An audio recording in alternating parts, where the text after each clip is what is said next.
खौफनाक समय। यह कहानी है एक छोटे से गांव की, जहां लोगों की जिंदगी सामान्य और खुशहाल थी। वहां के लोग एक दूसरे की मदद करते थे, उत्सव मनाते थे और सभी को साथ मिलकर रहते थे।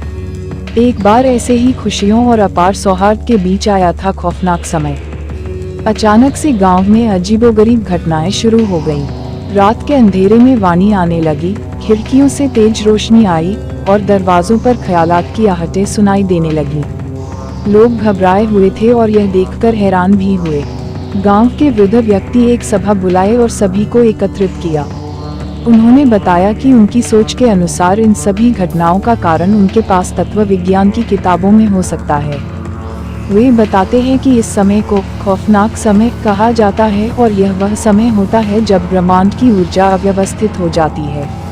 यह ऊर्जा विभिन्न तत्वों को प्रभाव करके उनके संतुलन को हिला सकती है और वैज्ञानिक रूप से अनुभवों को जन्म दे सकती है।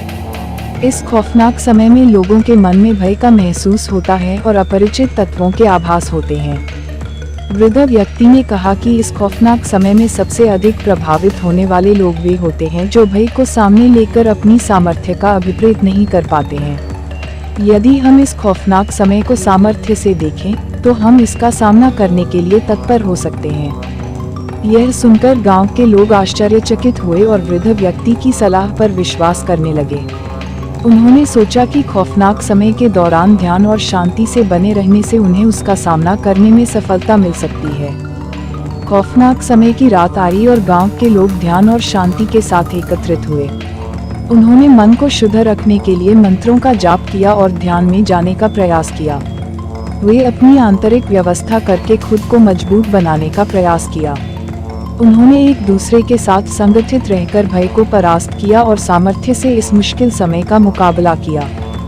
खौफनाक समय के दौरान गांव के लोगों को कई अजीबोगरीब तत्वों का सामना करना पड़ा। वे भयंकर दृश्यों, भूतों और आवाजों का सामना करने के लिए तैयार थे, लेकिन उन्होंने अपने मन को शक्ति और साहस से भरकर खुद को साबित किया। वे अपनी एकता और सहयोग से खुद को संगठित रखे और सभी को एक दूसरे का समर्थन किया। जब खौफनाक समय खत्म हुआ, तो लोगों को अपनी मजबूती और सामर्थ्य का एहसास हुआ। वे जान गए कि भय और डर केवल मन की कल्पना होती है और यदि हम सामर्थ्यपूर्ण मन से उसका सामना करें, तो हम हर कठिनाई को पार कर सकते हैं। इस अनुभव से सबक लेते हुए गांव के लोग एकजुट हो गए और अपनी सामर्थ्य को मजबूत करने के लिए अग्रसर हुए।